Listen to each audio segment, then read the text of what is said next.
रानी अब हर वक्त उसी घटिया सोच में रहती है कि किस तरह फजा को इस घर से बाहर निकाला जाए। उसके दिल में लगी हुई हसद की आग उसे एक पल भी चैन से नहीं बैठने दे रही। रानी को यह बात बर्दाश्त नहीं हो रही कि फजा अब उस घर की मुल्का बनकर राज कर रही है। वीडियो में आगे बढ़ने से पहले अगर आप मेरे चैनल पर नए हैं तो लाइक एंड सब्सक्राइब कर दें। उसे डर लग रहा है कि अगर फजा इस घर में टुक गई तो रानी का बरसों का राज खत्म हो जाएगा। रानी ने अब फैसला कर लिया है कि वह फजा को कोई ऐसा जिस्मानी नुकसान पहुंचाएगी कि वह किसी को अपना चेहरा दिखाने के काबिल ना रहे। रानी बड़े मौकाराना अंदाज में अपने मायके पहुंचती है और सबके सामने बहुत अच्छा बनने का ड्रामा करती है। वह बावर्ची खाने में जाती है जहां फजा के लिए शाम का खाना तैयार करने में मशरूफ होती है। रानी के चेहरे पर उस वक्त एक खौफनाक बहश होती है और उसकी नजरें अब्बलते हुए गर्म पानी पर जमी होती हैं। वह चुपके से फजा के पीछे खड़ी हो जाती है और मौके का इंतजार करने लगती है कि कब फजा उसकी तरफ पेट करे। रानी के जहन में सिर्फ यह चल रहा है कि अगर उसने ये गर्म पानी फजा के चेहरे पर डाल दिया तो उसकी खूबसूरती हमेशा के लिए खत्म हो जाएगी।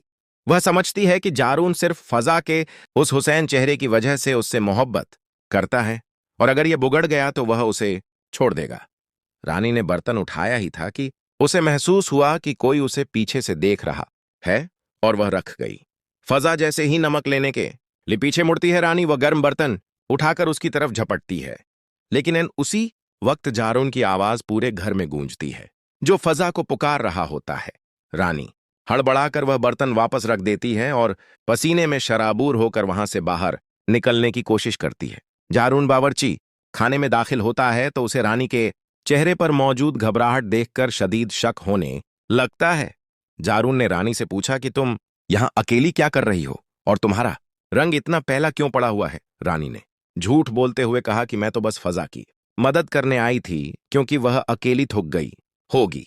लेकिन जारून अब रानी की किसी भी बात पर यकीन करने के लिए तैयार नहीं है क्योंकि वह उसकी फितरत से वाकिफ हो चुका है। जारून ने रानी को वार्निंग दी है कि अगर उसने फजा को किसी भी किस्म का नुकसान पहुंचाने की कोशिश की तो वह उसे कभी माफ नहीं करेगा। रानी वहां से गुस्से में निकल जाती है और अपने दिल में यह ठान लेती है कि वह अगली बार कोई बड़ी चाल चलेगी। रानी अब फजा के खाने में कुछ ऐसी चीज मिलाने का सोच रही है जिससे फजा की तबीयत बहुत ज्यादा खराब हो जाए। वह चाहती है कि फजा वस्त्र से लग जाए और जारून उसकी बीमारी से तंग आकर उससे दूर हो जाए। दूसरी तरफ थाने में जारून ने अब उन तमाम गुंडों का रिकॉर्ड निकाल लिया है जो राशिद के साथ राब्ते में थे। जारून को अब वो ठोस सबूत मिलने वाले हैं जो रानी को उस तमाम अगवा का मास्टरमाइंड साबित कर देंगे। जारून ने राशिद के मोबाइल का डाटा रिकॉर्ड करवा लिया है जिसमें रानी के भेजे गए तमाम पैगामात मौजूद है।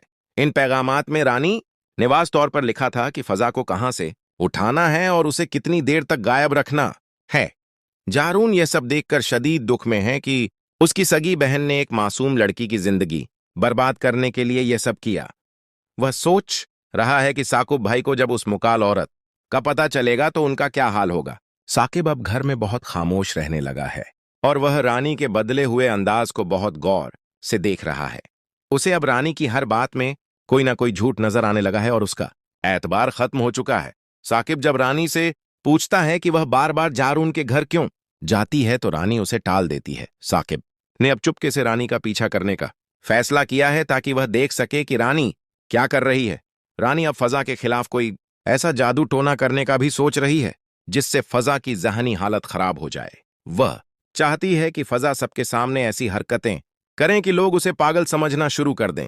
लेकिन फजा की सादगी और उसकी नेक नियति ने उसे जारून के मां बाप का पसंदीदा बना दिया है। जारून की मां अब फजा को अपने घर की असल मालकन समझती हैं और रानी की मुदाखलत उन्हें भी बड़ी लगती है। रानी ने अब यह मंसूबा बनाया है कि वह फजा के कमरे में कुछ ऐसी चीजें रख देगी जिससे वह चोर साबित हो जाए। वह चाहती है कि जारून की मां के कीमती जेवरात फजा के सामान से निकले और उसकी इज्जत खाक में मिल जाए। रानी को लगता है कि वह अपनी इन छोटी छोटी चालों से फजा को इस घर से निकालने में कामयाब हो जाएगी। अरम भी अब रानी की हकीकत जानने के लिए बेचैन है और वह साकिब के साथ मिलकर तहकीकात कर रहा है। अरम को शक है कि रदा की बीमारी का सच छुपाने में भी रानी का बहुत बड़ा हाथ था। आने वाली किस्त में आप देखेंगे कि रानी जब दोबारा कुचन में फजा पर हमला करने कि कोशिश करेगी तो जारून उसे रंगे हाथों पकड़ लेगा। जारून सबके सामने वह तमाम पैगामात और सबूत रख देगा जो उसने थाने से हासिल किए हैं। ताकिब का गुस्सा अब एक तूफान बन जाएगा और वह रानी को उसी वक्त तलाक देने का फैसला करेगा।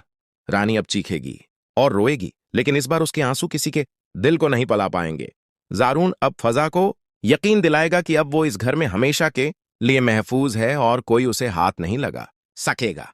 इराहम को जब रानी की उस घटिया हरकत का पता चलेगा तो वह भी उसे अपने घर से हमेशा के लिए निकाल देगा। रद्दा की रूह को अब सुकून मिलेगा क्योंकि उसकी मौत का सबब बनने वाली नागिन अब झील की सुलाखों के पीछे होगी। नाजरीन देखेंगे कि किस तरह रानी की अपनी ही नफरत अब उसके अपने वजूद को जलाकर राख कर देगी। ताकिब अब अपनी बहन फजा के सामने हाथ जोड़कर माफी मांगेगा कि वह इस मुक्कार औरत को पहचान नहीं सका। फजा अपने भाई को गले लगा लेगी और घर में एक बार फिर सुकून और खुशियां वापस आ जाएंगे। जालून और फजा की मोहब्बत अब एक नई मिसाल बनेगी जहां सच्चाई की जीत हुई।